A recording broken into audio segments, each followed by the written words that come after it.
Hey, this is Vic. I am the producer of Busy Dads Do Sci-Fi. I am also known as Producer Vic. For those of you who are fans of the show, you have probably heard me before. I just want to let you know that you can find out more about Busy Dads Do Sci-Fi and Kevin and George and all that marvelous stuff by going to BusyDadsDoSci-Fi.com, or you can give them a follow at Instagram at Busy Dads Do Sci-Fi. Kind of marvelous, isn't it? The way it's all Busy Dads Do Sci-Fi. Oh, which reminds me, you can also email us at busydadsdosci-fi@gmail.com. And, if you want to subscribe to us, we're on iTunes, we're on the Google Play, the Google Podcast. We're also on Spotify, which is kind of amazing. I had to cook up a special deal with them for that. But, maybe drop by, give a subscription, and if you really like us, you could give us a rating or even a review, and hey, that'll keep us all in seltzer and ice cream, which the boys love, And that's all we're trying to do is bring you the best sci-fi podcast delivered by a couple of busy dads, And of course, me doing my part, producing, and being named Vic.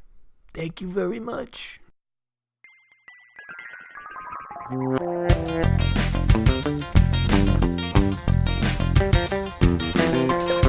daddies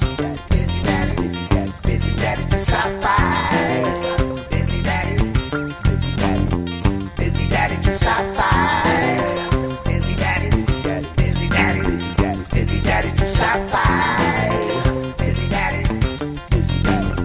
Busy daddies do sci-fi.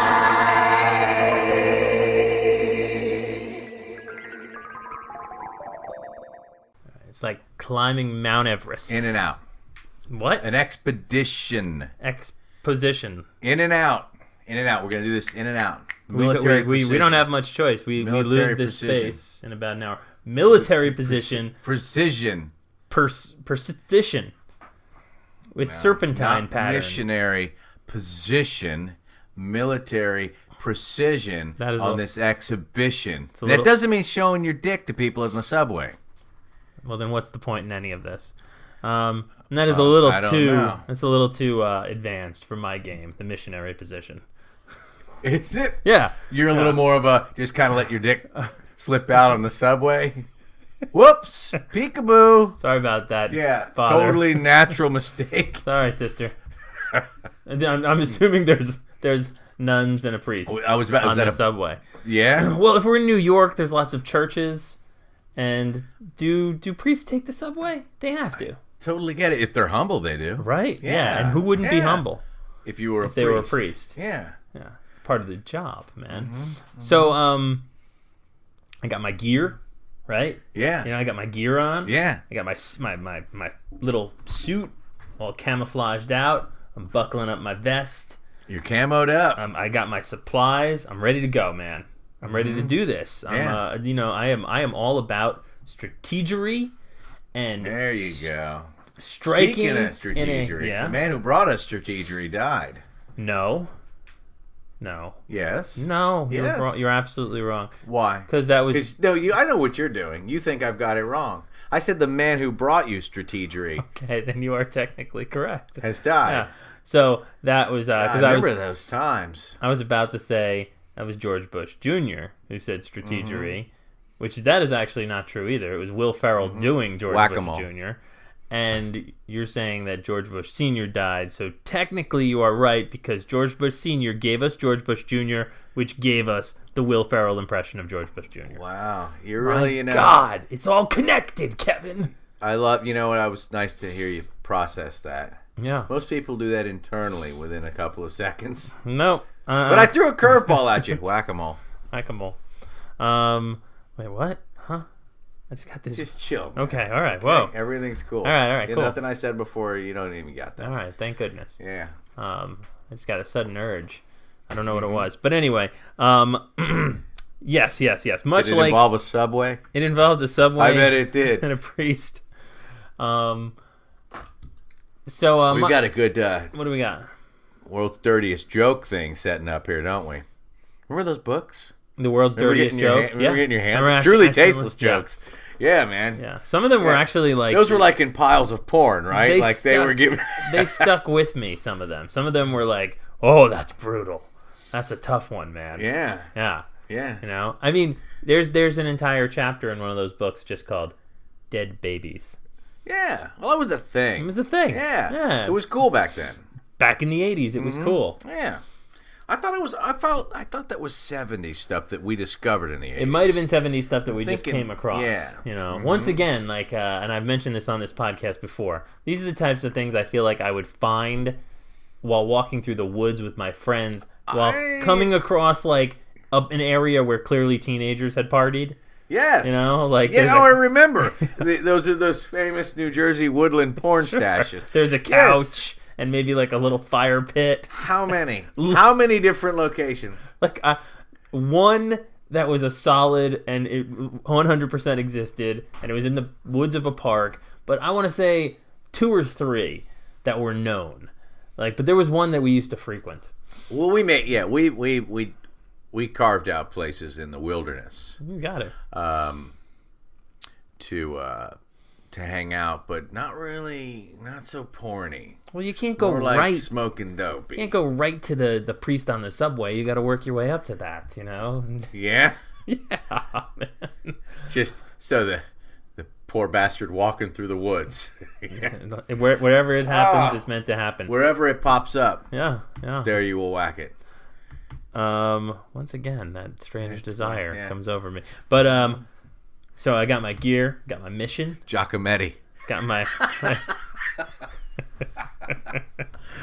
Oh, we're doing a little shtick here, people. You think? It'll all come to fruition, I promise. Or it won't, as most of the things that we do. Yeah. But heading off into the wilderness. Yeah. You know? I'm ready to go, man. I'm ready to go. I'm ready to embark upon that great unknown. Once again, maybe somewhere in this journey, I'll learn a little bit about myself and a little bit about humanity. That's your problem with this, isn't it? I can see now. What's that? Now that we start recording, I see what you. I know what you don't like, and What is it that I don't like? Well, what does this say about us? I think you got a problem with that. You're looking too hard, buddy. I think you might be right. I think you're looking too hard. I felt like this film, which we will soon be discussing and revealing the title of.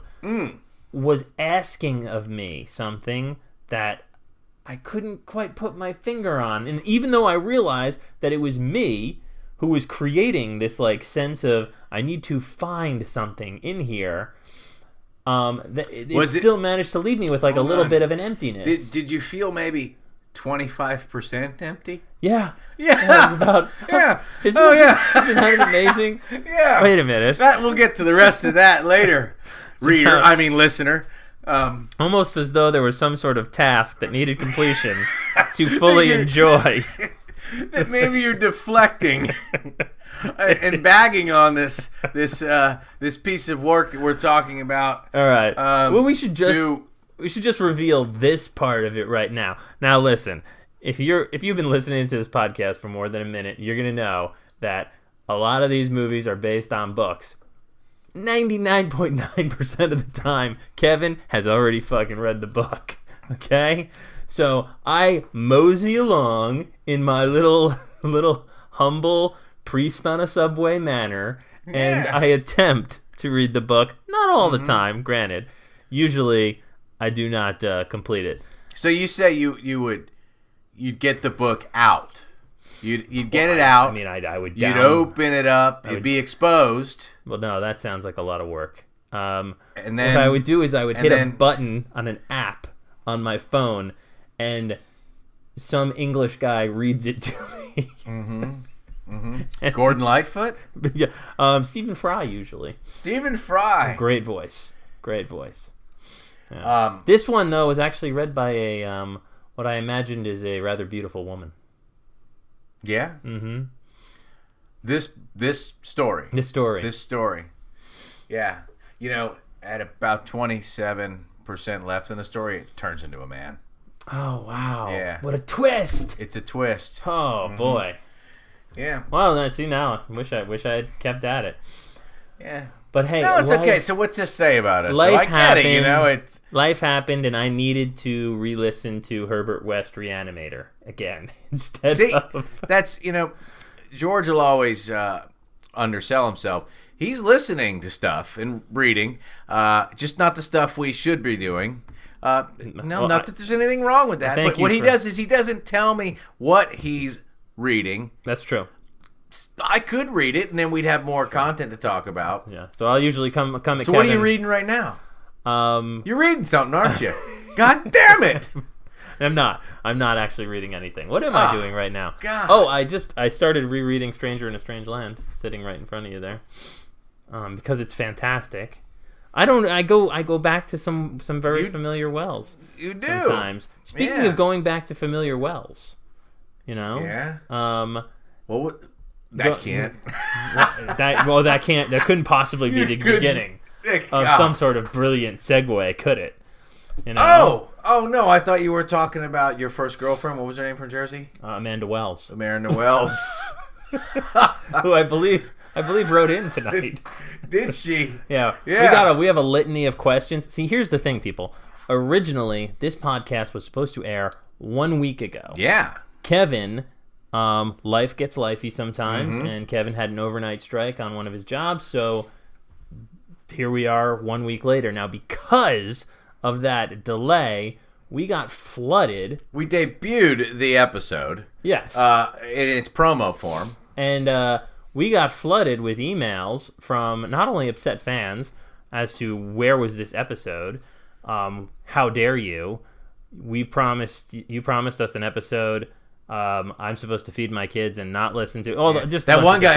Now I had to resort to listening to Geek's Guide to the Universe. Yeah, and I felt for him. Yeah, it's tough. It's tough. So we're gonna do something a little rare later on. We're gonna read some of the questions that we got in regarding this particular. We should not that Vic is making us do that. He doesn't really make us do anything. He does. Define make. He deprives us of things that we need in order to survive if we don't do what he wants us to do. If you want to call that making, fine. Tomato, tomato. Potato, potato, tomato. Potato, That's tomato. What I'm saying. Yeah. You notice nobody really says potato. Like, some people do say tomato. You know who says potato? Who does? A guy in 1970 who's reading a truly tasteless jokes book on a subway. And he goes, hey, how you like this potato? Father. Yeah. It's always a priest. I'm gonna put it right in some potato it's salad. Like a priest and an Irishman. It's a priest and a German guy are on an airplane that's going down, right? Isn't that the starter one? It's no. Two of them have a parachute. Why would it? One of it doesn't. It wouldn't be a priest and then not another religious functionary. No, it's like a priest, a Pollock, a rabbi, and no. Come on, segment these things off. All right, if it starts with ethnicities, it's always ethnicities, right? If it starts with religious functionaries, it's always religious functionaries. Giacometti. And what? Okay. Anyway, just got a terrible headache. Cool. Yeah. Are you all right? Yeah, I'm fine. Cool. We're recording a podcast right now. Okay, all right. Okay. I got just super. The light went really white for a second, and it's it's these LED bulbs we have in the studio. I saw the back of John Kennedy's head for a second. It's weird, but anyway, who are we, man? God. I don't even. I'm still processing that John Kennedy's head thing you just said, man. Got dark for a second there. It's all right. I'm bringing it. Oh man, it's gonna stay dark. I'm coming home now, people. Coming home. Wait. Hey. Clearly, the last couple of days have shown us that presidents die all the time, so it doesn't even. Yeah. Yeah. I mean, I got nothing. I hope the Secret Service doesn't hear that. Some of our listeners are Secret Service. Probably. Yeah. Mm-hmm. Shh. It's a secret. Yeah. Oh God. Anyway. Yeah, we knew this was going to be a great episode, didn't we? No, we thought this was going to be a terrible episode. That's what I meant. Did I say the opposite? You did. Oh, I'm sorry. It's okay. Yeah. We we were coming into this one, we were a little worried. Yeah, not really the normal Yeah. heart rate do we have? Not super excited. Normally, before we do this, I'm floating at around 140 beats a minute. Pretty bad. Yeah, I was gonna say that's resting. That's resting. That's resting. Yeah. You know, the veins in my neck are bulging out like crazy, and I need a hit of seltzer in order to bring me back down to a healthy like 105 or so. I'm just kidding. My resting heart rate is actually pristine. It's right around 55 beats a minute. You 55? Yeah. No way. Oh yeah. That's not good blood flow, man. It's pretty good for me. No, that's a little low, dude. That's reptilian. That's reptilian. Yeah. Ooh. Well, it's chemically controlled to be around that low. It's chemically controlled. Yeah. What do you mean? I mean, you're taking drugs? Yeah, I'm taking drugs. That lowers it? Yeah. You know what? Good for you. Good for you. not- Slower. Look. Men smarter than me have said this before. Those who control the breath can control the heart.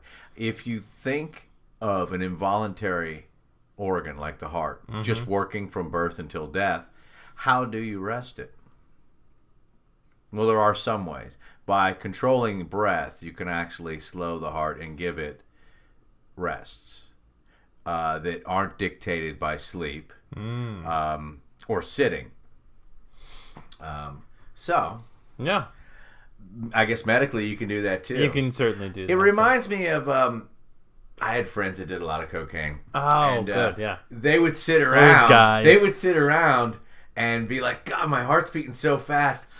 I'm probably getting a great workout right now." Ah. Yeah. Isn't that nice? Yeah. And then a guy would be like, "Oh God, my left arm is tingling. My workout's so great right now." Entirely and then, normal. You just chill out and then the moment would pass. Sure starts coughing up blood and Yeah. And then remorse. Oh, I'm burning so Yeah. many calories. Losing tons of weight. Yeah. We are Oh, am I supposed to say it? I'm going to say it. You say it. We're bio-diversified damsels shooting fauna. Just shooting them up. Shooting up fauna. Shooting up fauna. Bio-diversified damsels. Some beautiful, crazy, strong, independent women out there in a big bubble of biodiversity just blowing the crap out of fauna. Can I say one thing? No, I don't know. If a man normally segues, but in this case, it wasn't there. It was like removed. It was taken violently with nothing left. Just a jerky jump right into who we are. What would someone call that? You could say that this segue was facing total annihilation. Giacometti. Oh! I see Kennedy. Giacometti. Kennedy's head. Kennedy's head again. Kennedy's head. Okay. George, why are you drumming your fingers on I the don't table know, over man. there? Feel really good. Oh. Dallas, 1963. Hold on. Alex Garland. Okay. Alex Garland. There you Alex go. Garland. Oh my gosh. Bringing it back. Man, what year is it? Deus Machina. Yeah. God from the Machine. Isn't that Ex Machina? Deus Machina. Deus Machina. Oh boy. We are sharpening. We are biodiversified damsels shooting fauna. We are is really what we are. really sharpening the edges on this one, man. Yeah. I gotta tell you. Ironic. A film I enjoyed. Ex Machina. No. Annihilation. Well, you did enjoy Ex Machina. Yes, I did. As And well. I can see. I did not tremendously enjoy Ex Machina. One of our first casts. It was one of our first folks. podcasts. Yeah. It was Ex Machina. Way back when. Yeah. And so we are treated to director Alex Garland's return to the realm of science fiction with Annihilation. And this is a good movie. Don't mean to just cut to the chase like that, but it is. It is without a doubt a good movie. You will probably see on the social medias, and if you're looking at any of the review sites, a lot of people talking about how good a movie it is. It is not an exaggeration. This is it's beautiful, and it's slow, and not in a bad way. It takes its time. It's methodical and smart, and it kind of ticked a good amount of my boxes, you know. And for Ticking boxes, baby. for starring someone that I also don't like, I like Natalie Portman a lot, but for some reason, like her as a lead, I'm kind of like, oh well, okay, let's see. Is she a Black Swan? Black Swan, yeah. Who else is she? She is That means obviously the she's- Star Wars movies. She is Matilda in She's The Lynn? Professional. No. The older Star Wars movie? Yeah, episodes 1, 2, and 3. She's Queen Amidala. Yeah. Queen Amidala? Queen Amidala. Queen Amidala. Queen Padme Nabiri Amidala. There we go. Did you see me glaze over? Yeah, I like did. that? Yeah. I saw the eyes go That's right good. up into the back of your head. And she's fantastic. Then we've got her husband there, played by Oscar Isaac. Love him. He's great. He's cool. He's really cool. And she is what kind of a doctor in this movie? She's a biologist. She's a biologist. Neuro. She's got some neuro in there. Yeah. Maybe. So She's pretty handy with a microscope and a skin swab. and an AR-15 apparently. Because she's been in the army. Yeah. Yeah. Yeah. That's where she met the husband. That's where she met the old husband. Husband is a soldier. He is missing in action. Yeah. And she doesn't know exactly what he does. He goes off on covert missions. And he goes off on one of these covert missions. He can't really say anything about it. And he's just kind of gone. And then he's not. He shows up 6 Yeah. months later. And that's kind of where we begin our tale. Movie starts off with a comet hurtling towards the Earth. Hits a lighthouse. Hits a lighthouse. Freezes. Kind of like... freezes there. And we get told later on, Kevin, what the hell's going on? What is going on? What? In this movie, what's going on? What?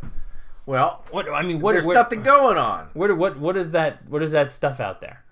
You know, That's I'm nothing. the army, and I've built this like container around. Oh, that's a thing called Area X. What is Area X? What is it? Yeah. Well, it's not what it is in the movie.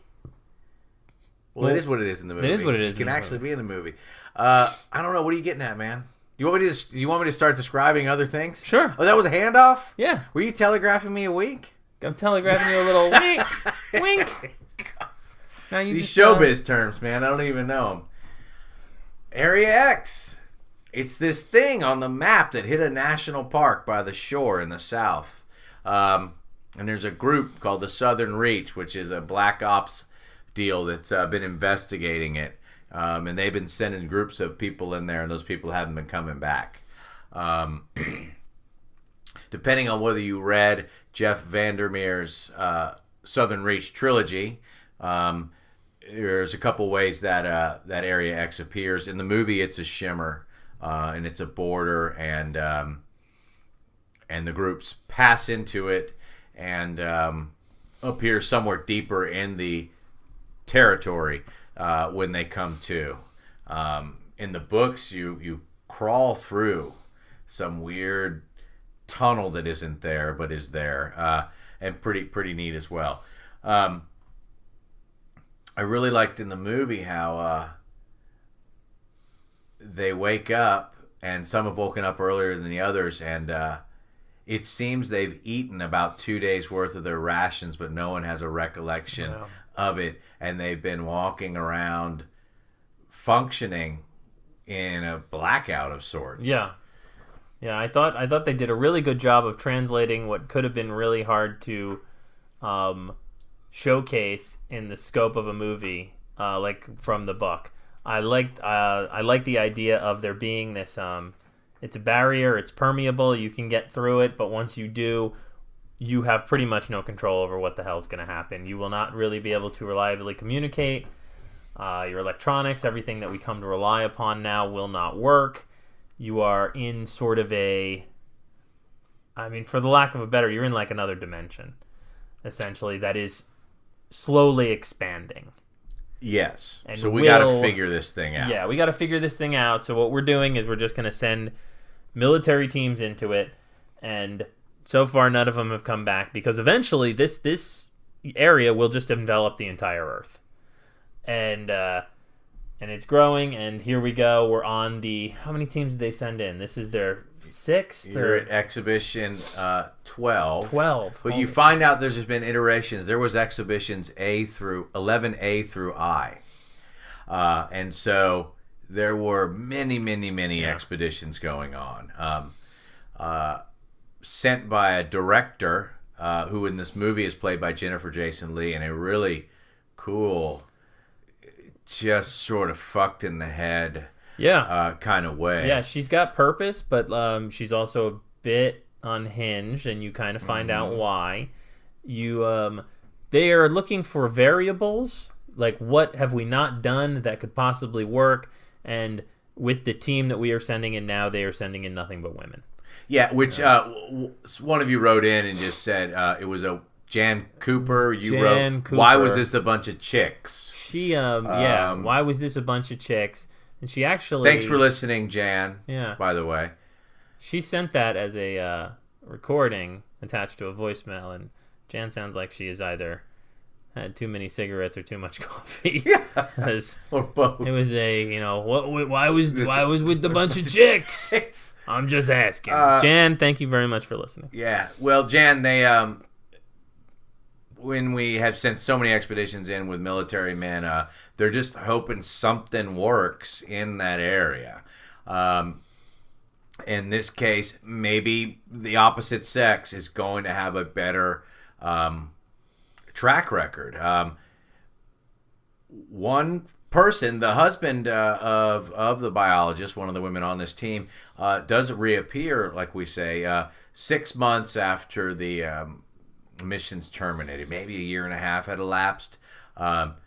He's clearly different, and very quickly begins to get sick, and is the paramedics are called, and he hemorrhages, and en route to the hospital in an ambulance is overtaken by the Secret Service and brought to a special hospital where he is not going to go anywhere fast, but certainly is not free to leave if he gets better. And the biologist's wife is taken there as well.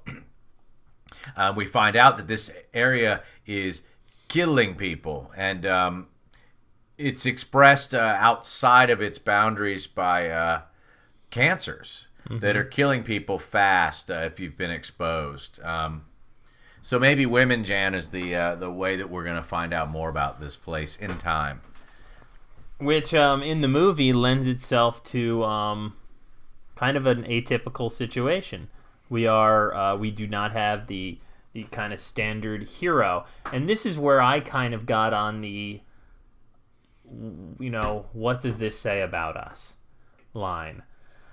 And that's whatever baggage I want to bring to this movie, What I found was I found 4 characters that I really fucking liked.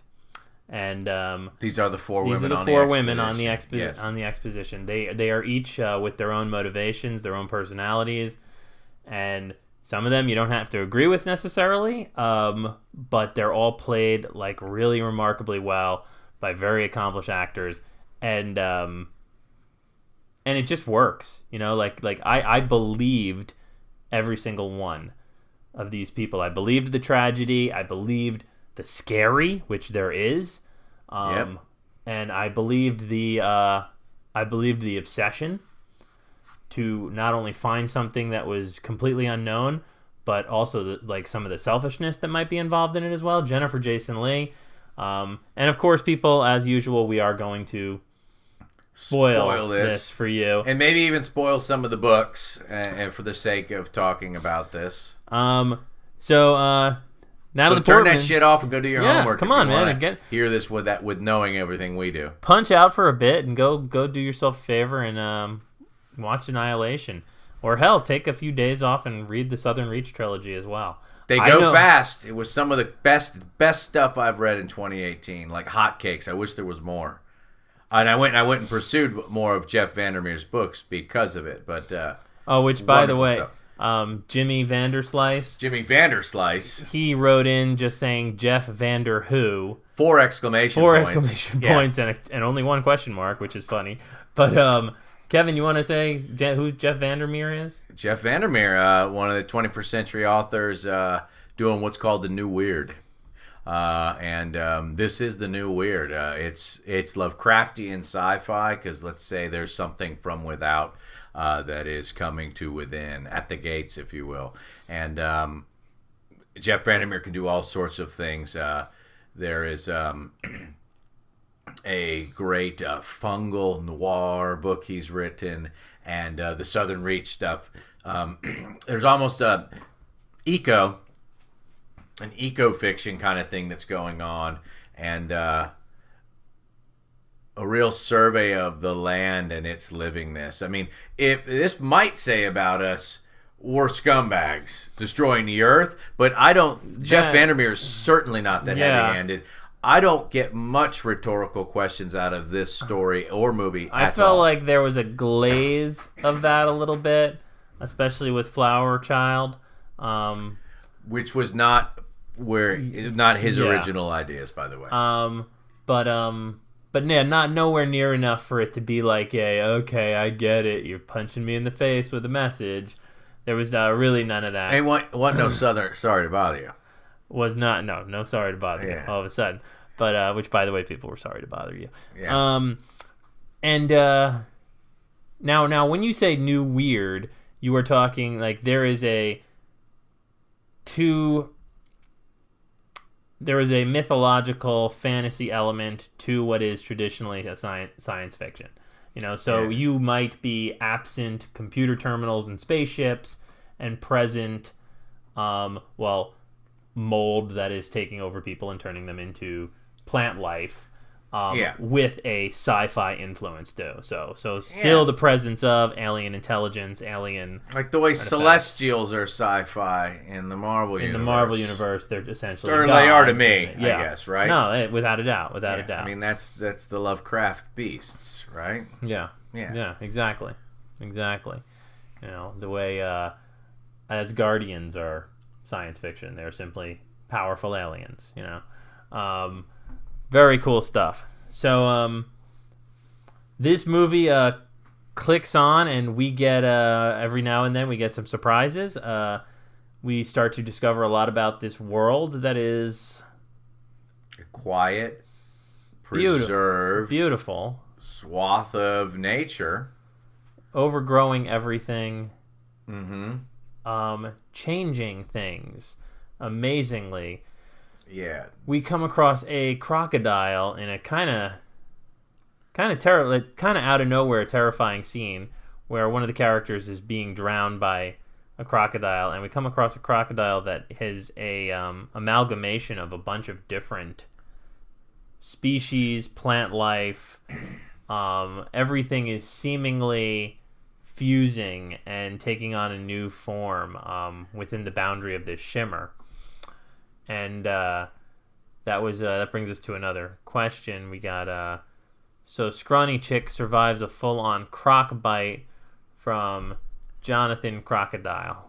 No, it's anonymous. That Anonymous. person did not leave a It name, didn't- it didn't George. say Jonathan No one's Crocodile. gonna believe that. No, I just figured. It must be, kind of like a croc hunter type thing. I thought maybe. Yeah, This guy's like, yeah. But Well, no. Yeah. So, that one, yeah, of course. So a giant, it's a bigger crocodile than most. It's fucking huge. It drags her in, and they don't even treat a bleeding ankle or something. So I'm not really. No, I felt like it grabbed her by the backpack and kind of flung her around a bit. Oh, well Yeah. then hey, you're a dipshit for Yeah. asking this question then. Yeah, get the Yeah, shit. whatever, man. Get out of here. Come on, You're man. wasting our time. You know what? Yeah. Stop listening. No, Yeah. wait. Hold Don't. on. Don't. We're stop sorry. listening. We're sorry we said that. We're sorry. Yeah, no, we will send you in a need you. 8x10 framed signed photograph by that crocodile, who is the same crocodile from the movie Gator. Wouldn't you know? They it? got that guy back Yeah. from the 70s. Yeah. He has rows of teeth, kind of like a shark, but the biologist is noticing that there's a pattern in the flowers as well that's sort of replicating in all things. One might say that all living things are somehow melding and sharing form. right, in a way. Right, everything is connected. And then as we discover a little bit more going on, people start to break down. Like shit is getting scary. They're coming across real evidence that pretty much everybody who comes into this shimmer dies in some horrible manner. Videotapes of soldiers cutting themselves open to see their organs transforming themselves into tentacles that are moving around. Just stuff Changing they were from not within. Stuff they were not exactly prepared for. We get a really, really cool scene with this transmutated bear that out of nowhere, I mean, it is just 3 of the characters on watch at night, and one of them is pulled into the darkness and just terrifyingly screaming as she's dragged away by a bear that has been mutated into this half-human skull, which then incorporates her own psyche and fear into its being so that now it can mimic roar talk, her voice. Yeah. So, like, her last moments of dying are basically echoed through this bear's, and it's cool science fiction, man. And so, cool at stuff. this point, I'd like to say that the 3 books in the Southern Reach trilogy are really well done, and we get in the books we have white river dolphins that are swimming as they're walking through along the river, and they have humanish eyes that are just noticed and mentioned. And where I think in the movie this bear scene was really cool because it works like a movie thing. It's a giant bear attack, but like from like Ghostville. And then I think the essences of the story, the book Annihilation, were lifted really well to a cinematic level. Because in the book, all you had to do is every once in a while, the white dolphin thing rolls out of the water and kind of gives you a look.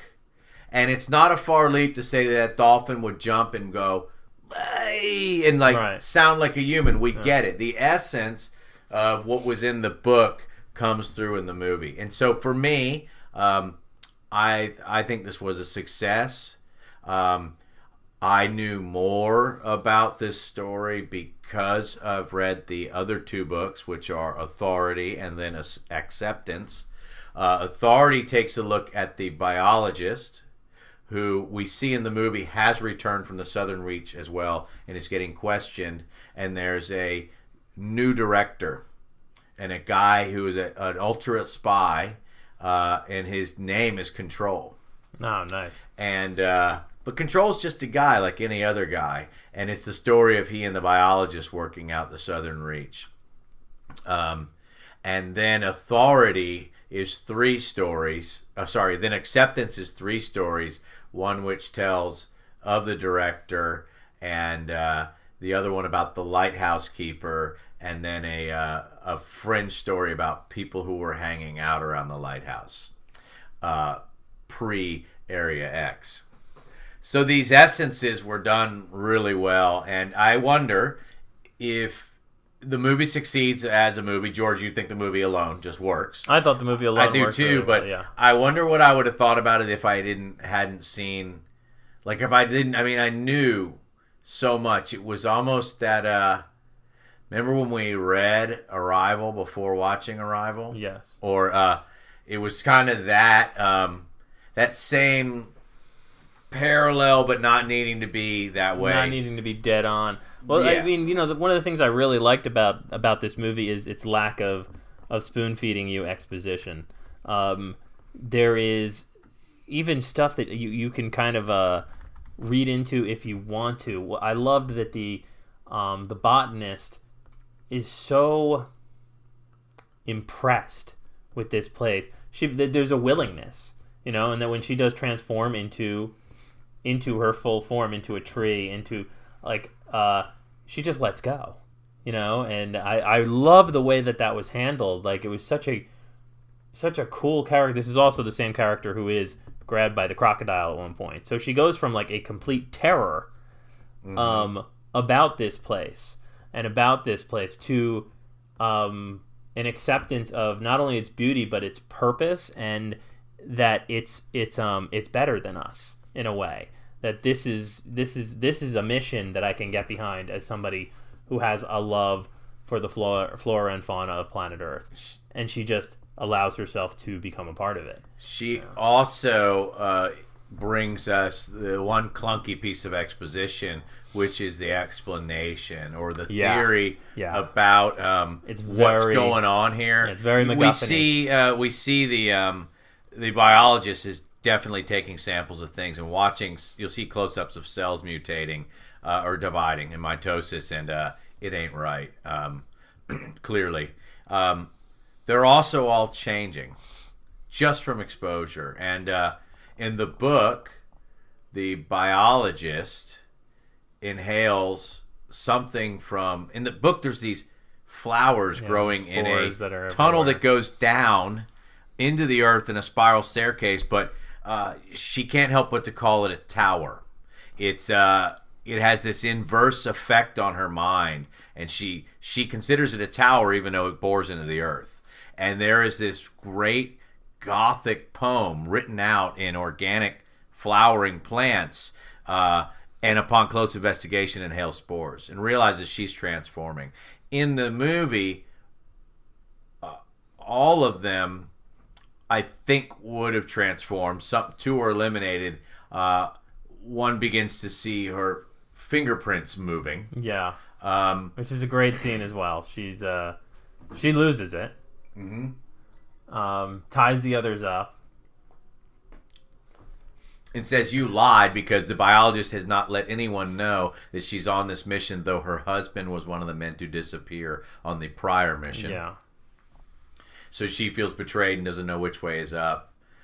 It dips into the great. Now we've got a masculine standoff. Oddly enough, it's a bunch of women, but it's that dude. Yeah. That you fucked me over here, man. Which one of you's lying, man?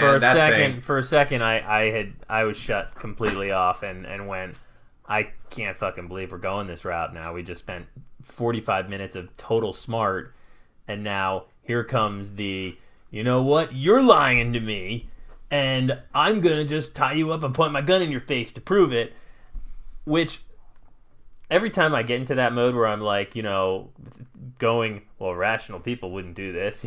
It's fucking like I'm trying to mind read the person of somebody who's going through, and they save it completely by not only her performance, which is amazing, but that whole scene where she's like, she sees her fingerprints are moving, and she knows, because it doesn't really matter who's lying. Yeah. It doesn't matter what story's going on. What's going on inside her just stops her in her tracks. She admits it. Yeah. She's like, but she kind of slinks down a wall. Yeah.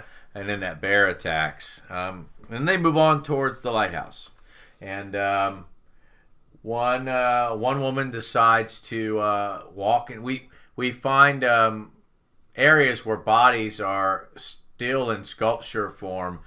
The organic matter that we have as bodies is gone, but there are branches and stems and flowers growing off them, and so they look like topiaries, I guess, right? Yeah. For some reason, it reminded me of like a Bradbury short. It was just like it was such a cool sci-fi landscape, and obviously it brought to mind, the entire journey brought to mind Tarkovsky's Stalker.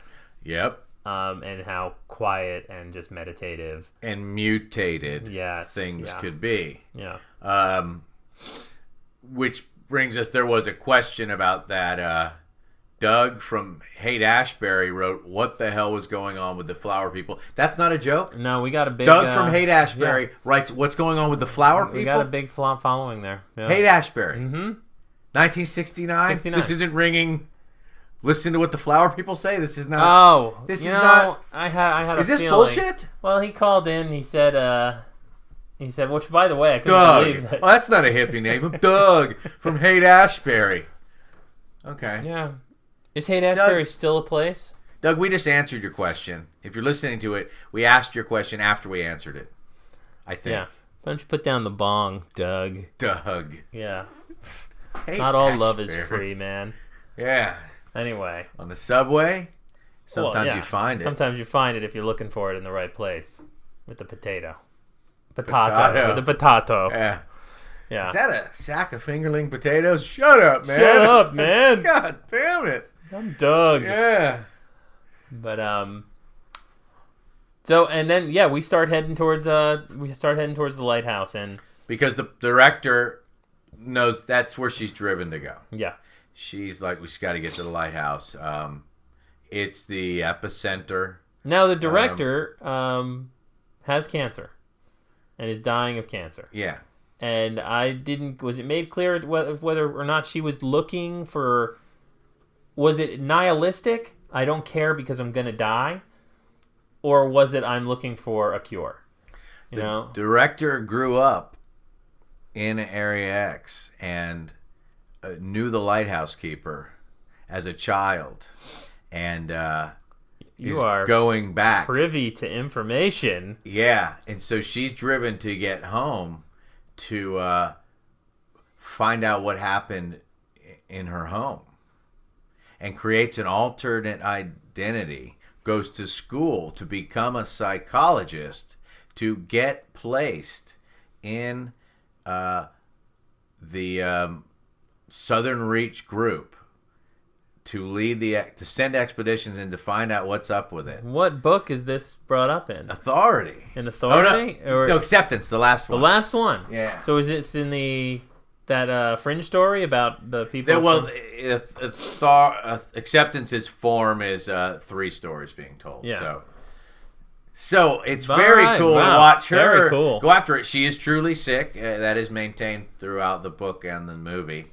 But the lighthouse keeper is less explored as well in this movie. Oh, entirely. Yeah. But and also the crawler. The crawler is the monster in the tower, which is actually a tunnel into the ground. yeah. We get to its place though. Yeah. It takes on a very cinematic form. Which I thought was cool. I loved it. It fit the it fit what was going on there. I loved it. I thought that dance between it and Natalie Portman was amazing. Like, it was very, I like the idea that it is mimicking her, and through mimicking her is causing her harm. You could slowly see it taking its shape, its final shape, which is going to be her. Yeah. And in that, like, not really meaning to harm her, but every push she gives, every punch she throws, every turn she makes, it's going to counter and mirror, and it's incredibly strong. I thought that was there was terror registering on her face that I was like, that is real and cool. And we find out some stuff about her husband has apparently died in the lighthouse, and the version that we met in the real world is his duplicate from inside the Shimmer. Yes. So there is a alien intelligence outside the Shimmer. So already we're fucked in a way. I mean, if that is the end result, if the end result of all this is we're fucked. Well, she goes into the thing like, we didn't think it. We don't know what it wants. I don't know if it wants. And that fits into and I think I'm mincing her words, but the idea is that the existence of this thing is not from malevolence or benevolence. It's here. It's interacting with our code of life, meaning our basic down to our genes. But in that, it means our demise, right? Like, not that that's its intention. But, I don't know. I mean, who knows what happens? Yeah. I don't really know. I mean, seemingly, these people all ceased to be what they were, which, I mean, then that gets philosophical. It's like that quote that I texted you the other day about AI. Like, the AI does not love, it does not hate you, nor does it love you. You are simply made of atoms, which it can use for something else. It is not meaning to do this.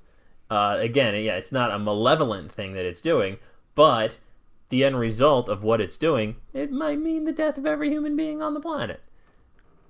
Right, but who knows? Yeah. And that's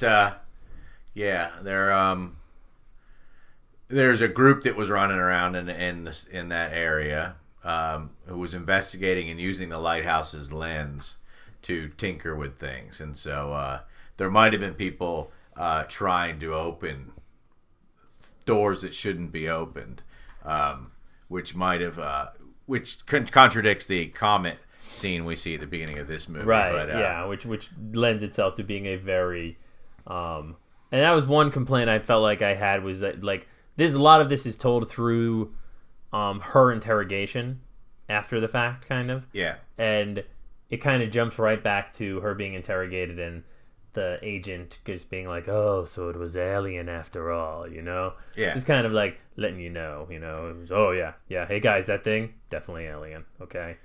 And that's where I don't really think it was. Yeah. I don't know. I mean, it doesn't really matter. The movie ends with a little bit of a nod in that she is reunited with her quote-unquote husband. Mm-hmm. They don't know what he is. Yes. She does, to a degree. Yeah. They embrace, and there's like a knowing look. Their eyes light up. They have this source of light that's underneath this lighthouse.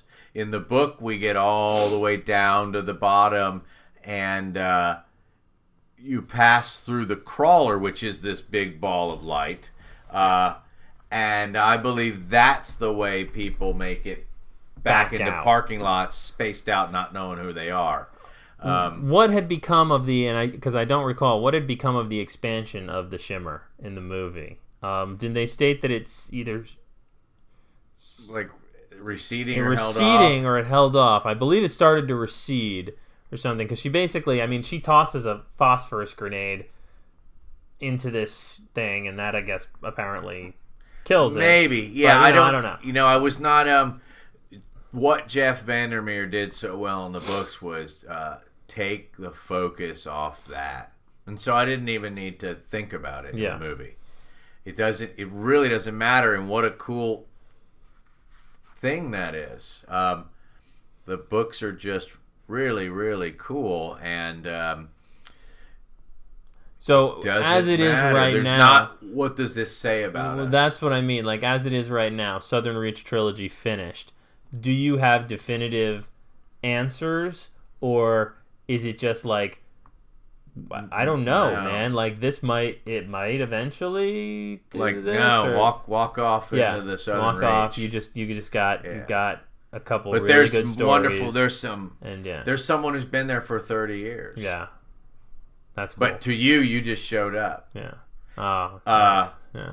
Yeah. But you're like, the biologist has 3 iterations. The husband is identified by the biologist in her form from the movie, but she's been there for 30 years fucking with this other person, and she's like literally like half a whale. And then the husband is like an owl that can convey that to you. That only she knows that identifying look that we kind of get at the end of the movie. Yeah, she gets that with an owl. Wow. So it's new weird. New weird, man. New weird is based on the idea of the weird tales stories, and then guys picking it up and moving with it in the 21st century. Absolutely cool stuff. Yeah, man. I enjoyed the hell out of it, and I would be interested to see if it warrants a couple of 2 sequels. I believe when I looked this up before we thought we were doing anything like this, he touched this as Annihilation. As we've talked about it tonight, I think there was some things he must have had to know, and the publisher put these books all out in a year. spaced out. So he must have been able, Alex Garland must have been able to see things to use them if he want, but I believe he says that it was just Annihilation. It's just supposed That to was stand his plan. alone. His plan was just to do that one fleck. But there's all sorts of freaked out stuff, and it's really heady writing, and yeah. Well, I mean, it's cool because it certainly it falls in line with the way Alex Garland likes to tell stories. Kind of that open-endedness. We experienced the same thing with Ex Machina, where it was just like, yeah, I mean, and that was Oscar Isaac too. I just freaking realized that. He was the billionaire. He was the billionaire. Yeah. That's holy crap. Yeah. Yeah. All right, that makes sense. Yeah. So guys, do yourself a favor. Check out Annihilation, and like you said. Oh, well, wait. What? There's just one thing. Well, first of all, Giacometti. Oh. Yeah. Hey. Well, throughout this podcast, you might have been experiencing sensations, imagery that came to you. We were using hypnotic suggestion on you guys all night. Wait, what? Yeah, well, no, not you, George. I would never do that to you, the co-host. Just the listeners, Giacometti. But Kennedy. One of the coolest things about this, if you did not read this book, but you saw this movie, Jennifer Jason Leigh, the director, the last scene we see her in, she is scrambled to the lighthouse. She's underneath the lighthouse in what would be the closest thing to a gateway. And as Natalie Portman approaches her, she is going through some weird-ass transformation kind of thing. She rears her head back and screams, "Annihilation." And throughout this book, the director has had phrases that she says to these women so that they black out and work through really traumatizing things like, going down into a dark tower with a monster in it. Annihilation is the password for immediately destroy yourself. So the director says to Natalie Portman when she sees her, Annihilation, and that's the command for anyone in her charge to kill themselves. And so in the book she says it 3 times in a row, and it doesn't work on her because in inhaling the spores, the biologist in the book is immune to the suggestion because she's going through the transformation. Become essentially a different. But what a cool thing that the whole time there was just one emergency punchline. That's amazing. Annihilation.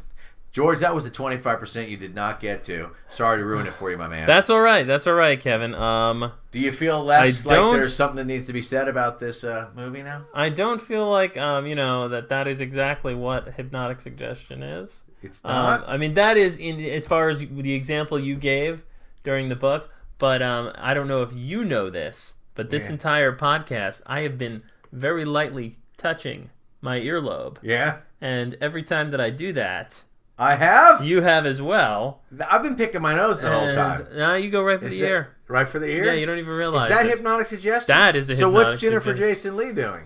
That is a hypnotic suggestion for. So when you are on a New York subway, Yes. and pull the sack of fingerling And potatoes you out, hear someone do say other potato. people pull their sack of fingerling potatoes out? They pull out their sack of something. You know, we could do so much with this. listener, I'm not going to touch my fucking ear now that you're touching it. Listener, by the way. are you You're sure? an asshole. listener, if you've been paying very close attention, you have also been receiving hypnotic suggestions for every time that Kevin has said Giacometti. That has been your cue to hop on to Apple Podcasts or Spotify or Google Play and subscribe. If you've heard him say Giacometti and potato, Giacometti potato, that means hop on Apple Podcasts, hop on Spotify, hop on Google Play. Not only subscribe, but write us a review as well.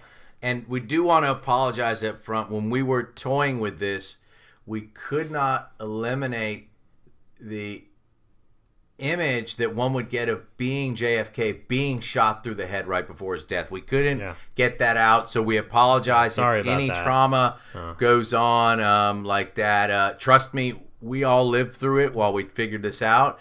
and it does go away after a bit. I have seen that movie many times, and it's a tough one. Well, yeah, who knows? We'd make the real experience of being shot in the head as JFK, though. Powerful stuff. Well, I mean, Yeah. I especially hope that our older folks who live in the Dallas area will forgive us. Folks, never forget. Never forget. Was there one more question from a guy named Oliver Stoner? Oliver Stoner. Stoner! Oliver Stoner. This has got to be fake, man. It's What kind of is like that Oliver doing, Stone, man. Oh, jeez. Don't even ask. We it. got Don't these. even, These were cultivated by our producer, and then handed off for transcribing to our intern Tony. Which, by the way, Tony's been with us about 2 years now. I don't think he's sober anymore, man. That guy. I didn't think he ever was, dude. Well, I mean, he says he is all the time. Yeah, but I say I am That's all how the he time too. I mean, yeah, come on. yeah. Well, it's attraction, not promotion, man. And I don't know what you're talking about. I don't know what he's promoting.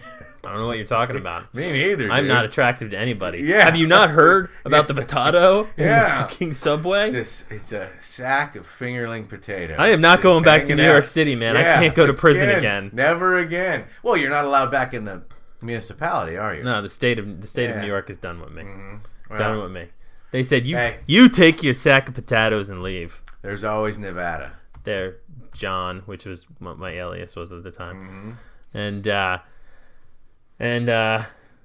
fingerling potatoes. Fingerling potatoes. Man, Yeah.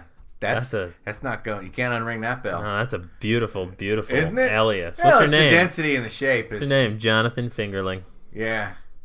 from the Potato District. I'll leave you with one more alias. A guy raised up his phone to me today at work, and he said, "This is what it says when my phone thinks that this is probably someone phishing or a robot call." And you know what his name was? Scam Likely. I was like, dude, that's my punk rock name. Scam Likely, dude. Scam Likely. Nice to fucking meet ya. Scam Likely. Oh, it looked like a, yeah, that's it. That's it. We're out of here. Good night, Hey, nerd. Scam Likely. Just be careful, okay? Hey, everybody, it's Scam Likely here. Gonna do a few songs.